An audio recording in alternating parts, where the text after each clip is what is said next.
This is the Bushcraft USA improvise a fishing hook lesson. This is the first one I'm going to go over here. This is a safety pin. More than likely, if you have a safety pin, you probably have it in a PSK, which probably already has fish hooks in it. But I'm still going to go over this just in case you got blanket pins or whatever. The purpose of this exercise anyway is just to kind of use your improvisation skills. Is that a word? Improvisation? Anyway, you know what I mean. Alright, so I just got a standard safety pin. This is something you want to think about. The blanket pins are really large. Most safety pins are pretty big. You want a small one like this. People tend to overestimate the size of fishing hook they need. You see a lot of improvised hooks that are really large, and that's great if you know you're fishing on the ocean or something probably. But at least where I'm from, mostly what you're going to catch is perch and bluegill, small and largemouth bass, things like that. You might catch some big cats, but if you've got a small hook, you can catch big fish. If you've got a big hook, the little fish aren't going to be able to get it. Okay, this is just some 550 cord here, and I'm taking out an inner strand. You can use whatever you want. Alright, now you can see the obvious place to run this line through for your hook leader is going to be right here in this eye. But there's a problem with that because these eyes are they're not smooth in there. They got rough edges, and whenever a fish goes to pull on this, it might cut your line. So if you do run it through that eye first, run several wraps through there so you increase your chances of keeping this hook on. What I'm going to do first is run it through the eye one time. Okay, now I'm going to wrap it underneath this part of the hook right here, the back side. Okay, just like that. Wrap it around that spot several times. At this point, you can run it back through your eye 3 or 4 wraps. Okay, now that you've got it run through each a couple times, you want to give it a good pull to make sure it's not going to slip out on you. Paracord, inner paracord will want to slip sometimes. If it does, just wrap it a few more times. Okay, now here's how I tie it off. Just take a bite on my inner strand here, run it through the eye. Okay, there's the bite. Take my running end, put it through that bite. Alright, so that's one way to improvise a fishing hook in the field. The rest of what we're going to cover is things you're typically going to find in the woods. I'm going to link a video to the bottom of this in this thread, and it's going to be improvised fishing hook with honey locust thorn. So take a look at that. That's one way to improvise not only the hook itself but also the line. A little word of caution here. I've seen illustrated in at least one book. There's probably several others that copied it.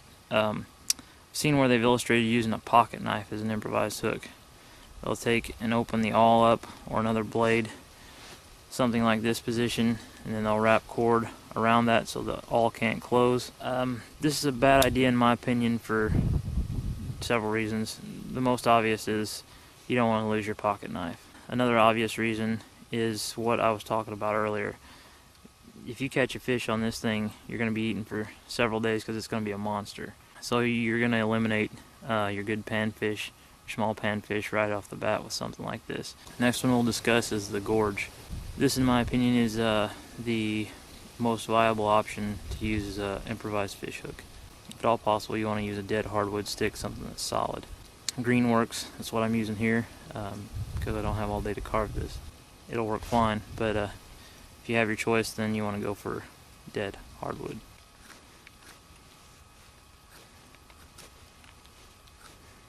Here's what you should end up with. Just a stick. Sort of sharp on each end, and I'll show you why it doesn't have to be totally sharp once we get the line on. One reason you want to use hard dead wood if you can find it is green wood will want to, depending on the wood, will sometimes want to end up fraying out like a broom on the end, and that's not good. You want strong points. Alright, more paracord inner strand. This is how I would rig it up. Double the line where you have a large bite, or bend, whatever that's called. You got to remember, I'm no knotsman. Not only am I not a carvist, I'm not a knotsman, but this will work. Okay, and just run it back through, whatever that's called. All you knotsmen know. I don't. I did, but I don't remember. And I don't care because I know how to tie it, sorta.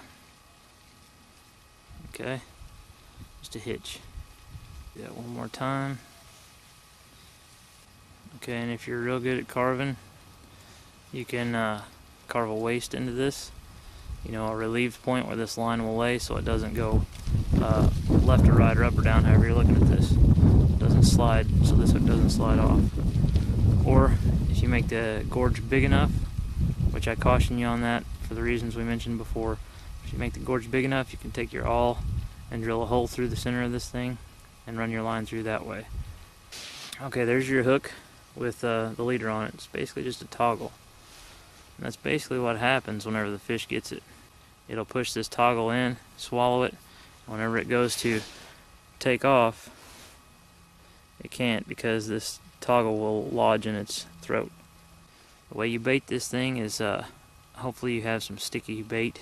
You just want to wrap this hook, this entire thing, with whatever bait you have. Alright, there it is. So have fun with this. Use your imagination. Don't get crazy. You can carve hooks. You know, if you're really good at carving, you can do the stick hook with the extra piece, you know, coming off here. The primitive hooks like you see that's all wrapped up and looks really pretty, and those are cool. Just take into account if you are unfortunate enough to have to be in a survival situation to use something like this, remember that speed is of the essence. Speed and ease.